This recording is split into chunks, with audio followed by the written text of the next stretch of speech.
While I was helping pay the rent, my daughter-in-law called me a useless old woman in the family group chat, forgetting I was in it. So I stopped sending money. Let's see who's useless now. Subscribe for more life-changing stories and leave your thoughts in the comments. My hands trembled as I transferred $800 to Ryan's account, nearly half my substitute teacher's salary for the month. The confirmation dinged, and I stared at my bank balance, $912.63 to last until next month. I winced as I shifted my weight off my injured knee, still throbbing from my fall on the school steps 2 hours earlier. Not a single person had stopped to help. At least they'll have a good Thanksgiving, I whispered, counting out coins for the bus ride home. Rain pelted against my umbrella as I limped up the stairs to my modest apartment, the one I'd managed to keep after John died 5 years ago. Inside, I hung my damp coat and immediately began preparing the turkey. 16 hours of cooking lay ahead, but I didn't mind. After 3 years of cancellations, my son and his family were finally coming for Thanksgiving dinner. I moved methodically through my tiny kitchen, chopping onions for stuffing, peeling potatoes, and preparing John's special cranberry sauce recipe. Every few minutes I checked my phone, half expecting the cancellation that haunted me. By midnight, the pies were cooling, and everything was ready for tomorrow's feast. The next morning, I was up at 5, sliding the 20-pound turkey into the oven. I hummed as I set the table with my best china, chipped in places but still elegant. I even bought sparkling cider for my teenage grandchildren, Emma and Tom, whom I barely knew anymore. At 4:30 p.m., with the turkey golden and the house filled with aromas of sage and cinnamon, my phone rang. Ryan's name flashed on the screen. "Mom?" His voice carried that familiar tone, the one that preceded disappointment. My stomach clenched. "You're not coming." Something came up. A really important networking opportunity with Vanessa's colleagues. "I see." My voice sounded hollow, even to my own ears. "We'll reschedule, I promise." In the background, I heard Vanessa's voice, slightly muffled but clear enough. "Tell her we have an important commitment, honey. She'll understand." She always does. Then came the unmistakable sound of laughter. "I'm sorry, Mom. You get it, right? This could really help my career." "Of course," I said automatically. "I understand." After hanging up, I stood motionless in my festive dress, surrounded by a feast prepared for ghosts. Methodically, I began wrapping each dish in foil. The food would last me weeks. As I stored the untouched pumpkin pie, my phone chimed with a notification. With numb fingers, I opened the app to find photos posted by Paul, my former colleague. Best Thanksgiving ever. The images showed Ryan, Vanessa, Emma, and Tom, all smiling broadly at an elegant dinner party in someone's mansion. They wore formal attire, champagne flutes raised in celebration. I zoomed in on Vanessa's neck. A new diamond pendant gleamed there, probably worth 3 times what I sent them monthly. My vision blurred as I noticed Ryan's expensive watch, the one I'd never seen before. For this dinner, I'd been deemed unworthy to attend. I'd transferred money I couldn't spare, money that meant working weekends, cleaning houses in addition to my teaching jobs. At 58, my body protested these extra hours with aches that kept me awake at night. I lowered myself onto a kitchen chair, surrounded by food no one would eat, in an apartment no one wanted to visit. The realization crashed down like a physical weight. I wasn't just lonely. I was being used. The tears came silently as I stared at those gleaming faces on my phone screen, wondering when exactly I had become invisible. Christmas brought a minor miracle. Ryan agreed to bring his family to my home. I spent 3 days decorating, hanging the ornaments John and I had collected over decades, baking Ryan's favorite cookies, and wrapping modest gifts I could ill afford. When the doorbell finally rang, my heart raced with anticipation. They were actually here. "Grandma," Emma said with practiced politeness as she air-kissed my cheek. At 16, she was almost a stranger to me now, her eyes immediately returning to her phone. 14-year-old Tom mumbled, "Hey," without looking up from his device. Neither reached for the gifts I'd placed under the tree. "Mother," Ryan nodded, handing me a generic gift bag from the drugstore. The tag read simply, "Mom," in Vanessa's handwriting. "The place smells interesting," Vanessa said, wrinkling her nose as she stepped inside. "Is that mothballs?" "Just potpourri," I replied softly, closing the door against the cold. "I made your favorite casserole, Ryan." "We already ate," Vanessa interjected. "I told Ryan we should call first, but you know men." She laughed sharply, glancing around my apartment with thinly veiled disdain. Throughout dinner, which only I ate while they picked at dessert, Vanessa interrupted me constantly. When I began a story about my teaching days, she cut in, "Kids learn so differently now. Those old methods are completely outdated." I noticed Ryan's silence, his complete deference to her every opinion. When had my confident, outspoken son become this quiet shadow? "Emma mentioned she's struggling with algebra," I ventured. "I could help. I tutored math for years." Vanessa rolled her eyes dramatically. "No offense, Martha, but those antiquated techniques won't work with today's curriculum. We've hired an online tutor. Very expensive, but the best." I nodded, swallowing the retort that rose in my throat. The same antiquated techniques that had helped dozens of struggling students succeed. The evening crawled by, punctuated by Vanessa's sighs whenever I spoke, and the constant tapping of my grandchildren's fingers on their phones. Ryan checked his watch every few minutes as if enduring a tedious obligation. As they prepared to leave, barely an hour and a half after arriving, Ryan pulled me aside in the kitchen. "Mom, we're in a tight spot financially," he whispered, glancing toward the living room where Vanessa was putting on her designer coat. "The economy's rough right now." His eyes couldn't meet mine. "Would it be possible to increase your monthly help to $200? Just temporarily?" The request knocked the wind from me. I was already working 3 jobs, skipping meals, cutting my blood pressure medication in half to make it last longer. "Things are really that bad?" I asked, searching his face. "Worse," he said grimly. "We might lose the apartment." I thought of my grandchildren without a home, of Ryan's desperation. Despite the evening's coldness, despite the growing certainty that something wasn't right, I nodded. "I'll make it work." Relief flooded his face. He squeezed my shoulder, the closest thing to affection I'd received all night. "You're the best, Mom. We'll pay you back someday." As they drove away, I stood in my doorway watching their expensive SUV disappear. To send $200 monthly, I'd need to take on weekend house cleaning jobs in addition to my weekday tutoring and substitute teaching.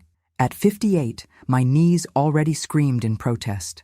I closed the door on the cold night air, surrounded by half-eaten desserts and unopened gifts. The truth settled over me like a shroud. I wasn't family to them anymore. I was an ATM with a pulse. February 12th, my birthday. 59 years old today. I'd baked myself a small chocolate cake, John's recipe, the one he'd made for me every year during our 30-year marriage. One candle stood in the center, its flame dancing in the dim light of my kitchen. My phone remained silent all day. No calls, no messages. I'd checked my mailbox 3 times, hoping for a card. Nothing.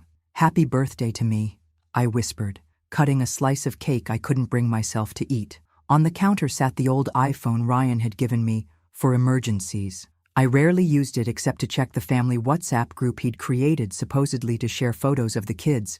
I hadn't posted anything there in months, but occasionally scrolled through to glimpse my grandchildren's lives I was no longer part of. Tonight, loneliness pushed me to pick it up.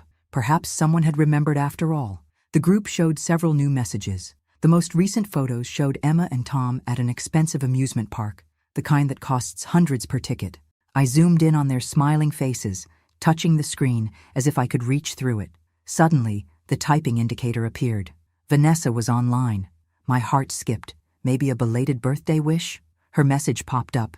"Just lied to the useless old lady that we can't see her this weekend because Tom is sick. Actually, we're going to Aspen, but she sent $1,000 extra to help with medicine, LMAO. That covers our resort stay. Honestly, can't stand her smelly apartment and repetitive stories anymore. At least the old fool's money pays our rent and extras. LOL. Better she keeps thinking we're broke so she keeps financing our lifestyle." The idiot believes everything. Multiple laughing emojis followed. My hands shook violently. I waited, praying Ryan would defend me. Instead, his reply appeared. "Ha ha ha, I know, right? Don't be too harsh, babe. She's annoying with all that neediness, but we need her for now. Once we finally sell Dad's vacation house, the one she doesn't know exists, we can drop this charade. Until then, we put up with the occasional weepy calls. Small price for $800 monthly tax-free." Another user, Jessica R., Vanessa's work, responded, "You guys are evil, but I admire the strategy. Milk the old cow while she still produces." The phone slipped from my fingers. clattering on the table. My chest constricted so tightly, I couldn't breathe. I reread the messages, desperately searching for another interpretation. There was none. My son, my only child, was mocking me while deliberately extracting money he didn't need. Worse, he'd hidden property from me, property that likely came from John's estate. The single candle on my cake flickered, casting grotesque shadows across my kitchen. In its wavering light, I saw the truth of the past 5 years. Every canceled dinner, every eye roll, every rushed visit. It wasn't just indifference, it was calculated contempt. I'd been sending nearly half my income to people who laughed at my sacrifice, working multiple jobs, skipping meals, postponing medical care, all while they vacationed in Aspen and purchased jewelry. The most brutal revelation wasn't the financial deception. It was knowing my son, the baby I'd nursed, the boy I'd raised alone after John died, saw me as nothing more than a resource to exploit. A useless old lady, a cow to be milked. The candle guttered out, plunging the kitchen into darkness. In that moment, something inside me died too, something trusting and maternal that had survived decades of disappointment. What remained was something colder, something with unexpected strength. 2 weeks passed after discovering those messages. 2 weeks of going through motions, teaching, cleaning houses on weekends, transferring money to Ryan, all while a storm raged inside me. I couldn't eat, couldn't sleep. My body moved through the world like an empty shell. When Dr. Wilson's nurse called about my routine blood pressure check, I almost canceled. What was the point? But some lingering sense of self-preservation made me keep the appointment. Your blood pressure is dangerously high, Martha. Dr. Wilson frowned at the reading. 189/110. This puts you at risk for a stroke. I nodded absently, barely hearing him. Martha, his firm tone cut through my fog. Something's wrong beyond your numbers. I've been your doctor for 20 years. Talk to me. Maybe it was his kind eyes, so unlike Ryan's evasive gaze. Maybe it was simply having no one else to tell. Whatever the reason, the dam broke. I told him everything. The messages, the exploitation, the years of sacrifice while they secretly prospered. When I finished, he sat silently, hands steepled under his chin. Finally, he sighed deeply. Martha, what I'm about to share borders on unprofessional, but I'm concerned for your well-being. He hesitated. You know my wife, Caroline? I nodded. I'd met her at hospital fundraisers years ago. She works at First National, same department as Vanessa. My pulse quickened. Caroline mentioned that Vanessa constantly brags about her promotions and bonuses. According to office gossip, she's making well over $120,000 a year now. The room tilted slightly. That can't be right. There's more, he continued reluctantly. At the bank's Christmas party, someone congratulated Ryan on his position at his brother-in-law's brokerage firm. Caroline remembers because Vanessa boasted he'd been there for 8 months. 8 months. The same 8 months I'd been sending extra money for their financial emergency. Martha, are you all right? You've gone pale. My hands gripped the examination table so hard, my knuckles turned white. You're absolutely certain about this? Caroline doesn't gossip idly, he confirmed. Martha, how much have you been sending them? Almost everything, I whispered. I've been cleaning houses on weekends just to make rent. I've been cutting my pills in half. His expression darkened. While they've been lying to you. While they've been lying to me, I echoed, the words like broken glass in my mouth. Dr. Wilson wrote a prescription with unusual force, his pen nearly tearing the paper. This is for your blood pressure. Take it as directed. No more cutting pills. And Martha, he looked at me intently, I'm giving you another prescription, not written here. Stop sending them money, immediately. As I rose to leave, he added, Caroline also mentioned Vanessa's shopping habits. Last week she bought a $3,000 purse on her lunch break. I froze in the doorway, remembering how I'd fallen last month and couldn't afford a $30 cab to the emergency room. How I'd bandaged my own sprained wrist while my daughter-in-law carried a purse that cost 100 times that amount. One more thing, Dr. Wilson said. Your son was never unemployed, was he? No, I replied, certainty crystallizing into something hard and cold inside me. It appears he wasn't. Driving home, my mind replayed conversations from the past 5 years, reinterpreting every interaction through this new lens of truth, the casual cruelty, the constant excuses, the increasing demands paired with decreasing affection. By the time I parked at my apartment building, something had changed. The shock and hurt remained, but alongside them grew something unfamiliar, something with teeth. I wasn't just angry. I was awakening. That night after seeing Dr. Wilson, sleep evaded me. I paced my small apartment, his revelations echoing in my mind. For 5 years, I'd made myself smaller, working multiple jobs, skipping meals, rationing medicine, while my son and his wife lived in luxury. At 3 a.m., I flipped on my bathroom light and truly looked at myself for the first time in years. The woman in the mirror was a stranger, hair gray and untended, dark circles beneath dull eyes, shoulders permanently curved from years of invisible weight. "Who are you?" I whispered to my reflection. This woman had allowed herself to be diminished, exploited, and discarded. She had believed she deserved it. She had accepted crumbs of affection in exchange for her dignity. "Enough," I told the mirror firmly. "This ends now." My hands stopped shaking. My voice lost its tremor. In that moment, Martha Sullivan began to return from the dead. I wouldn't confront them immediately. That would only trigger more lies, more manipulation. Instead, I would reclaim my power silently, one piece at a time. Morning brought clarity and purpose. First, I canceled the automatic monthly transfer to Ryan's account without explanation. Next, I visited my bank and spoke with the manager about securing my accounts. "I'd like to revoke all access permissions," I explained, "and check if there have been any unauthorized inquiries recently." The manager tapped at his keyboard. "Actually, yes. Your son attempted to access your balance information last week, but our system required additional authentication." Another piece of the puzzle clicked into place.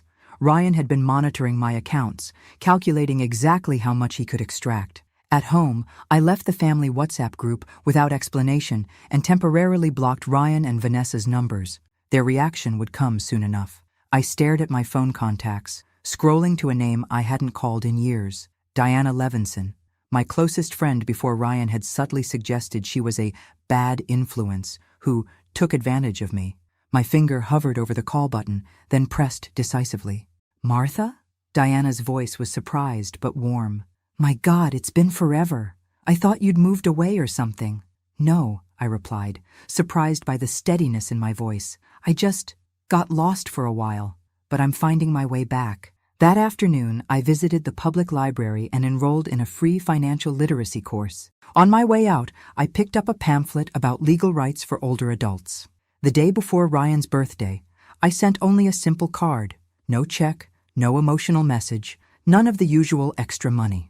The response was immediate. My phone began ringing incessantly.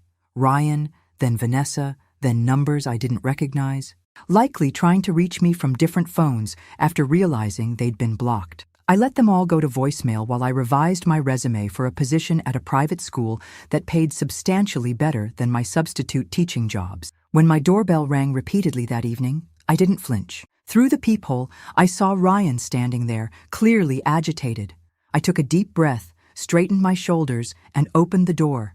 His face registered shock, whether at my calm demeanor or that I'd answered at all. I couldn't tell.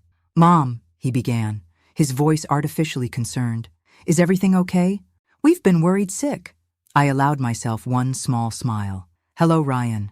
We need to talk about your job at your brother-in-law's brokerage firm, the one you've had for 8 months now." The color drained from his face. My invisibility had ended. 3 weeks after I stopped sending money, Ryan appeared at my door again.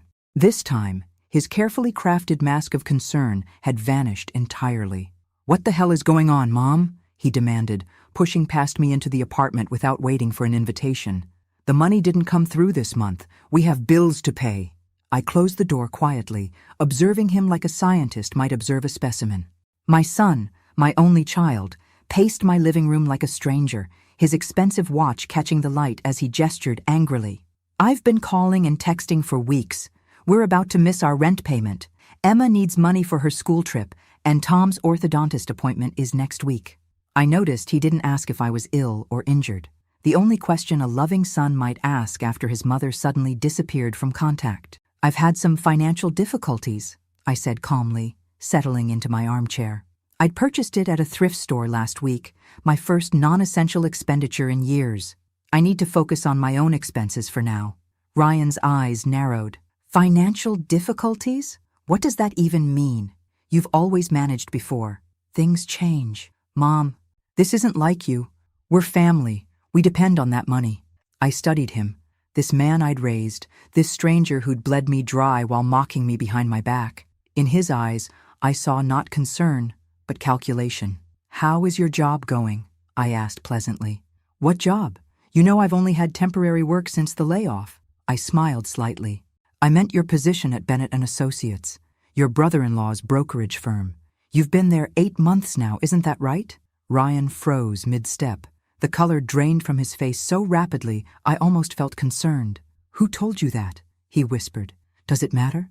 What matters is that you've been lying to me. For years, he recovered quickly, anger replacing shock. You've been spying on me?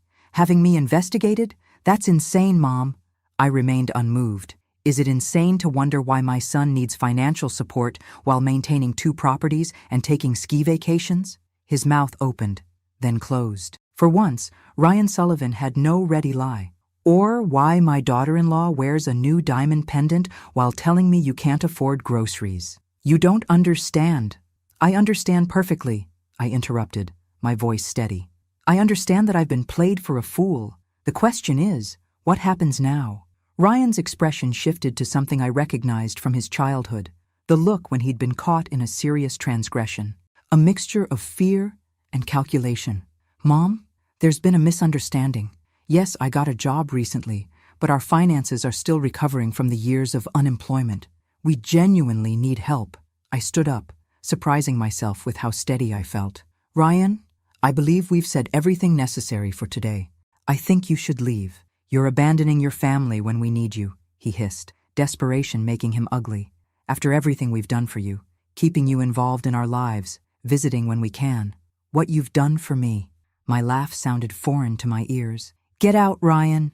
We'll discuss this when you're ready to tell the truth. I opened the door and waited. For a moment, I thought he might refuse, might continue this futile performance. Instead, he stalked past me, pausing at the threshold. You'll regret this, he warned. You need us more than we need you. I closed the door behind him without reply, leaning against it as his footsteps receded down the hallway. For the first time in years, I felt something extraordinary. I felt powerful. The confrontation with Ryan left me shaken, but resolute. I needed to know exactly what I was dealing with. I'd glimpsed the tip of an iceberg, but intuition told me the deception ran deeper. I found Bradley Cooper through an ad in the community paper. Retired PI. Affordable rates. He was a grandfatherly man, with shrewd eyes and a gentle manner. I'm not looking for revenge, I explained during our first meeting at a diner near my apartment. I need to understand the full extent of the lies before I can move forward. Bradley nodded. I understand, Mrs. Sullivan. You need closure. 2 weeks later, he called requesting an urgent meeting. We met at a quiet coffee shop downtown. The moment I saw his face, I knew he'd found something significant. Mrs. Sullivan, he began, unusually somber. You might want to brace yourself. He slid a manila folder across the table. My fingers trembled as I opened it, revealing photos of a luxurious waterfront property, bank statements, legal documents. Is this the vacation house Ryan mentioned in the messages? I asked, examining a photo of an elegant colonial-style home with a private dock. No, Bradley pointed to the deed date. This property was purchased 3 months after your husband's death. The source of funds is what you need to see. I turned the page and found a copy of an insurance document. My breath caught as I read, John Sullivan Life Insurance Policy, $750,000. My husband never mentioned such a large policy, I whispered. According to the beneficiary information, it was split evenly, 50% to you, 50% to your son. Did you receive your portion, $375,000? I shook my head, feeling suddenly lightheaded. No, nothing. Bradley's expression darkened as he showed me another document, a power of attorney I'd signed while battling severe pneumonia shortly after John's death. Ryan used this to redirect your entire portion into accounts he controlled. He later forged your signature on several transfers. Bradley hesitated. Mrs. Sullivan, this constitutes criminal fraud. My hands shook violently as I examined the documents. The room seemed to tilt sideways. There's more, Bradley continued gently. The apartment they claim to rent? They own it outright, purchased with some of your insurance money. There was never any rent to pay. Each revelation hit like a physical blow. Vanessa hadn't just received promotions. She'd inherited substantially from her grandmother 2 years earlier. Ryan managed significant investments. Their temporary jobs were elaborate fictions. They've been extracting money from you while living in luxury, Bradley concluded. And I found evidence they're planning to sell your apartment. The property was transferred to Ryan's name through documents manipulated by his friend Joseph Miller, an attorney who handled your husband's estate. The coffee shop faded around me as the brutal truth crystallized. For 5 years, I'd lived in self-imposed poverty, working multiple jobs, skipping meals, rationing medicine, while my son lived lavishly on money that legally belonged to me. Mrs. Sullivan, are you all right? I raised my eyes from the devastating evidence before me. Something had changed in me, something fundamental and irreversible. I'm better than I've been in years, Mr. Cooper, I said, surprised by the steadiness in my voice. For the first time, I'm seeing clearly. What will you do now? He asked quietly. I closed the folder with newfound determination. Whatever is necessary to reclaim what's mine. The invisible woman was becoming visible, and she was furious. Armed with Bradley Cooper's evidence, I sought legal counsel. Douglas Freeman, a silver-haired attorney specializing in elder financial abuse, reviewed my documents with growing indignation. Mrs. Sullivan, you have a rock-solid case for fraud and misappropriation, he stated firmly. Your son could face significant criminal penalties. The word criminal made my heart constrict. Despite everything, the thought of Ryan in prison troubled me deeply. Is there another option? I asked quietly. Douglas leaned forward. We could pursue civil remedies first. Demand full restitution, transfer of properties, legal fees. It would give him a chance to avoid criminal charges. I nodded, relieved. That's where I want to start. He may not cooperate, Douglas warned. People who commit this kind of betrayal rarely accept responsibility easily. Then we escalate, I replied, surprising myself with my resolve. But I want to try this way first. Over the next weeks, I methodically built my case. Douglas helped me document every transfer I'd made to Ryan over 5 years, nearly $50,000 from my meager income. We gathered bank records, text message histories, forged documents, and Bradley's findings about the hidden properties and insurance money. Meanwhile, Ryan and Vanessa intensified their attempts to contact me. Their messages evolved from concerned to desperate to threatening. Mom, please call us. We're worried about you. Ryan. Martha, if you're upset about something, we should talk. Vanessa. Mom, our electricity is about to be shut off. The kids are suffering. Ryan. This silent treatment is incredibly immature. Martha. Vanessa. If you don't respond, we'll need to call the police for a wellness check. Ryan. I maintained radio silence, responding only with brief text messages. I'm fine, just going through some personal matters, or need some space right now. Each message fueled their frustration, proof they cared more about the money than my well-being. During this time, I made other changes. I accepted the private school teaching position, increasing my income by 40%. I joined a community center exercise class, slowly rebuilding my physical strength. I reconnected with old friends Ryan had subtly separated me from years ago. Most importantly, I began seeing a therapist, Dr. Levine, who specialized in family trauma. What you're experiencing is a profound betrayal, she explained during our second session. It's natural to feel grief, rage, and confusion simultaneously. The strange thing is, I confessed, alongside the pain, I feel something else, something almost like liberation. She nodded. For years you've been controlled by their narratives and needs. Now you're reclaiming your autonomy.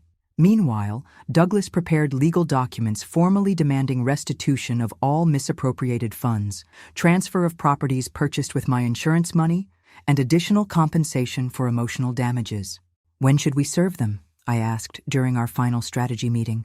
The element of surprise works in our favor, he advised, but there's another approach we could consider. I'm listening.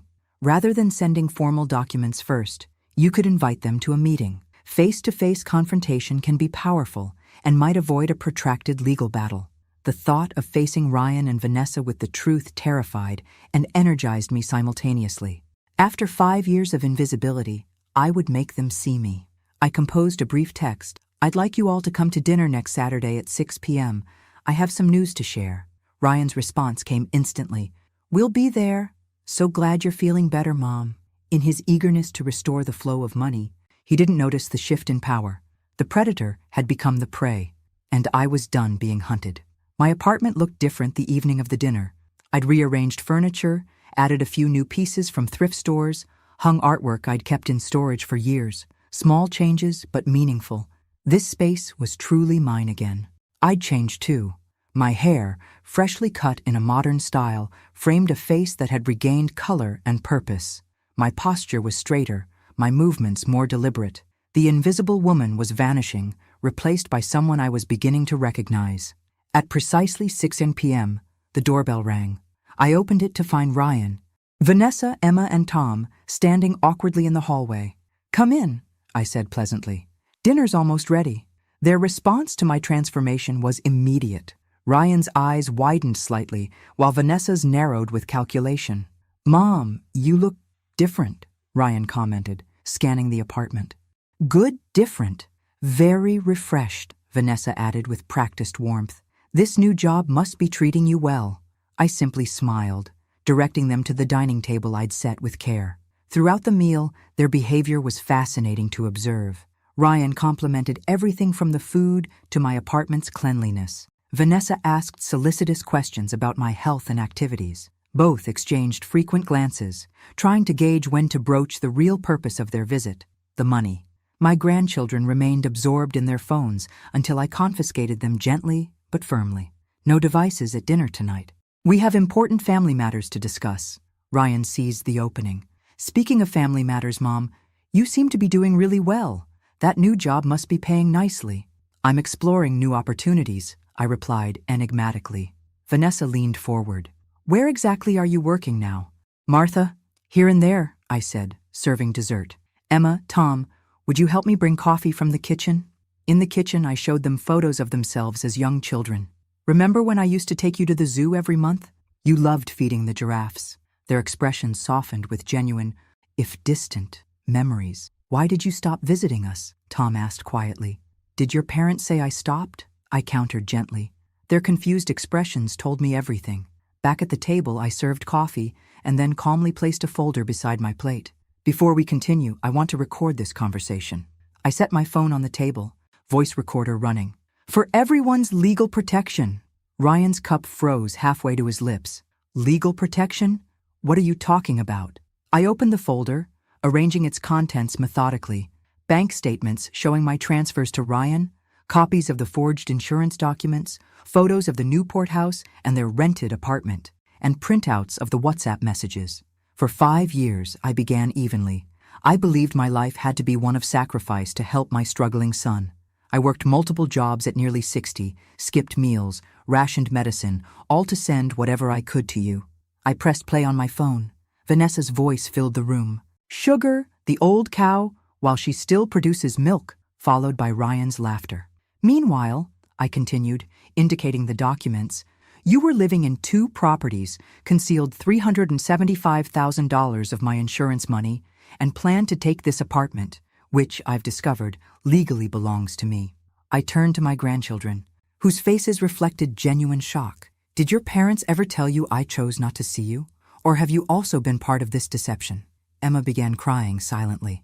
Now, I said, my voice steady despite my racing heart, I'd like to discuss how you plan to return the $642,753 that legally belongs to me. That legally, plus interest and emotional damages, of course. Ryan started to rise, but I cut him off. Your attorney has been notified, and mine is waiting for my call by 9 p.m. confirming I'm safe. If he doesn't hear from me, he'll file all criminal charges first thing tomorrow. The silence was broken only by Tom's fork clattering to the floor. The room froze in a tableau of exposed deceit. Ryan recovered first, his shock morphing into indignation. This is insane, he sputtered, pushing back from the table. You're taking things completely out of context. Vanessa's face hardened. Spying on us? Hiring investigators? Martha, I never thought you'd stoop so low. I remained perfectly still, allowing their denials to echo hollowly in the room. Then I simply pressed play on my phone again, letting Vanessa's voice fill the space. Sugar the old cow while she still produces milk. That's That was a joke, Vanessa protested, her composure cracking. You weren't supposed to see that? Exactly, I replied softly. I wasn't supposed to know how you really felt. Ryan switched tactics, his expression softening into the contrite look I'd seen countless times. Mom, we've made mistakes, yes, but you always had everything while we struggled to build a life. You lived comfortably in this apartment while you what? Ryan?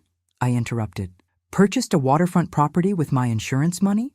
Took ski vacations while I cleaned houses on weekends to send you cash? Emma looked up, tears streaming down her face. Grandma, did you really work 3 jobs to send us money?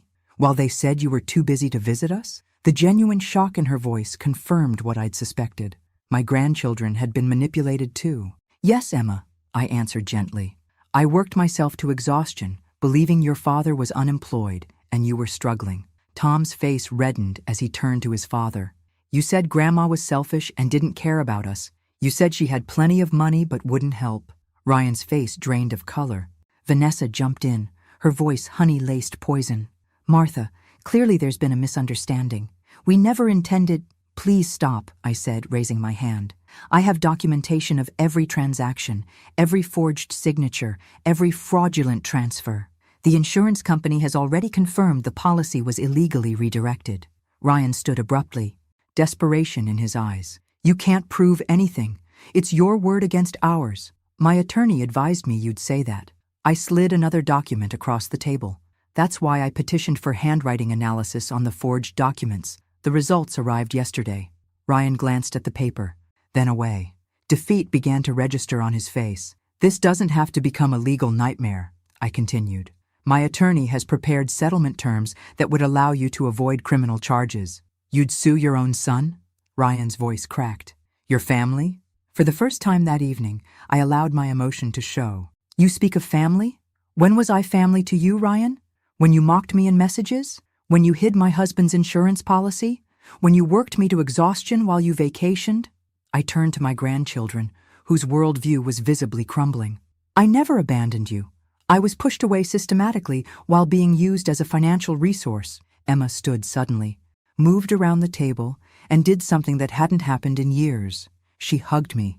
The simple human contact broke something inside me. I'm sorry, she whispered. I didn't know.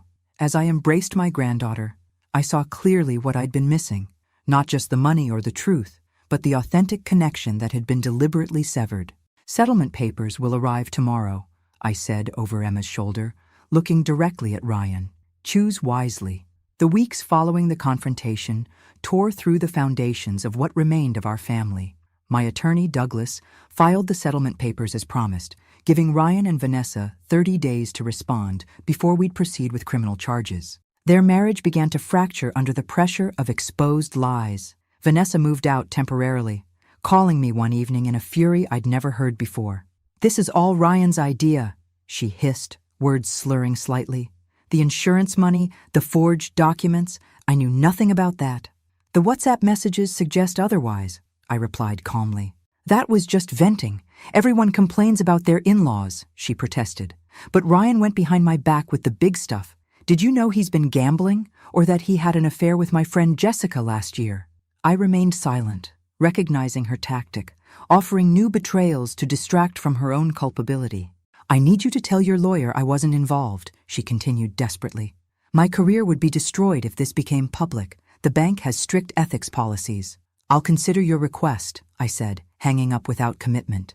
Meanwhile, Ryan alternated between pleading messages, Mom, please, we can work this out as a family, and thinly veiled threats.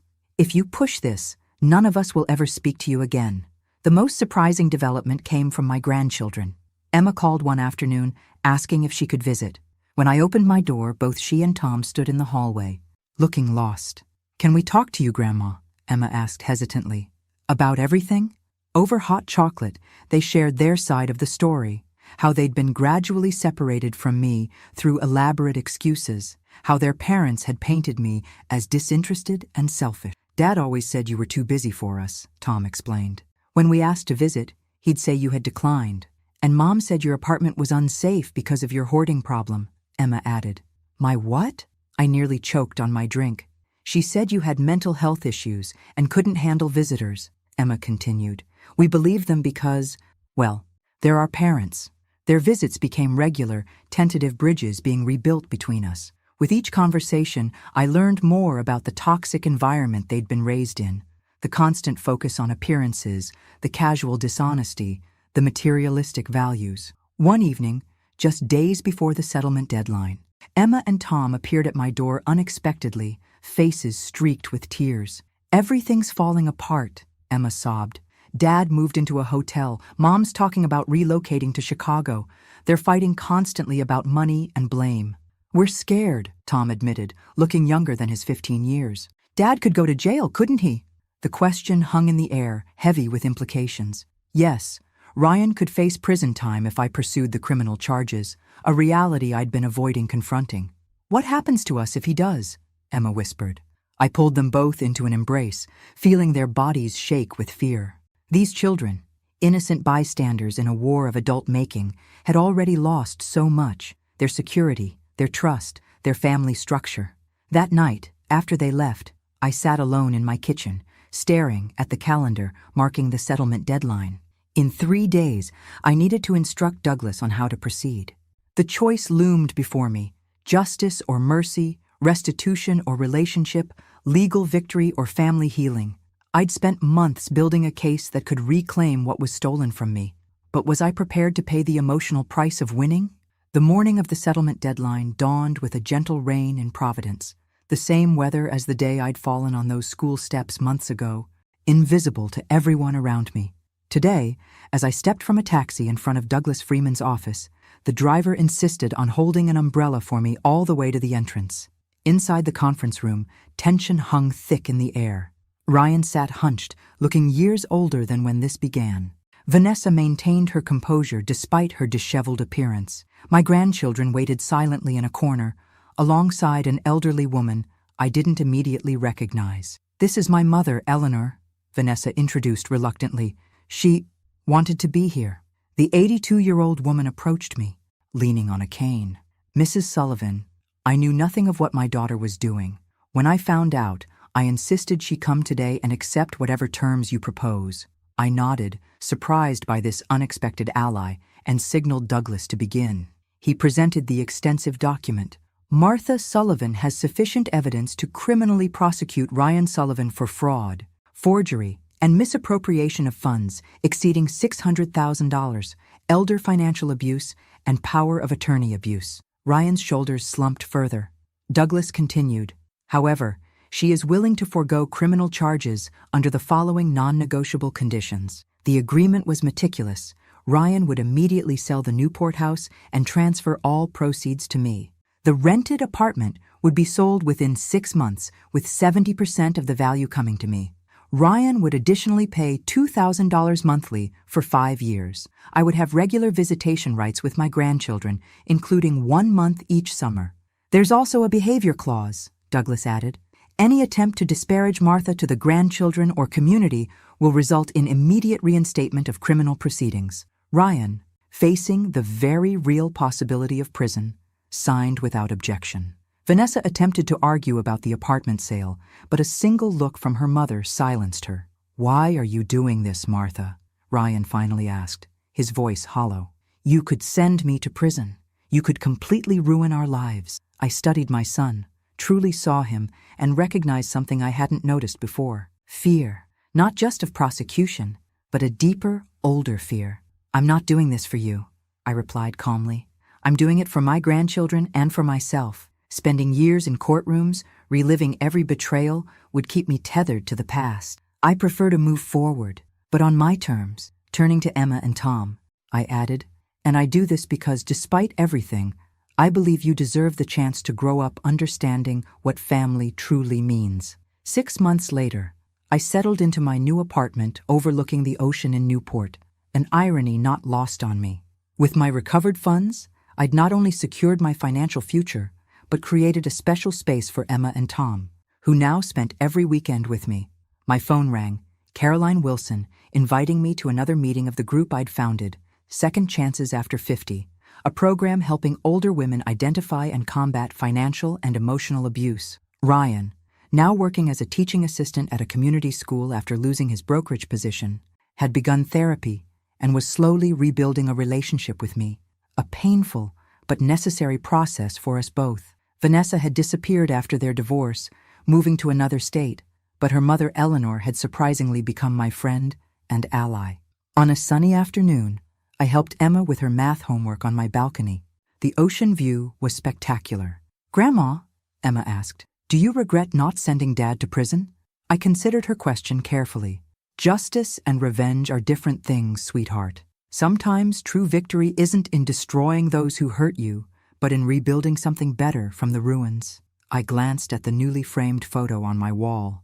Emma, Tom, and me at my financial certification graduation.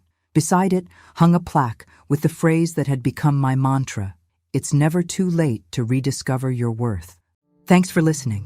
Don't forget to subscribe and feel free to share your story in the comments. Your voice matters.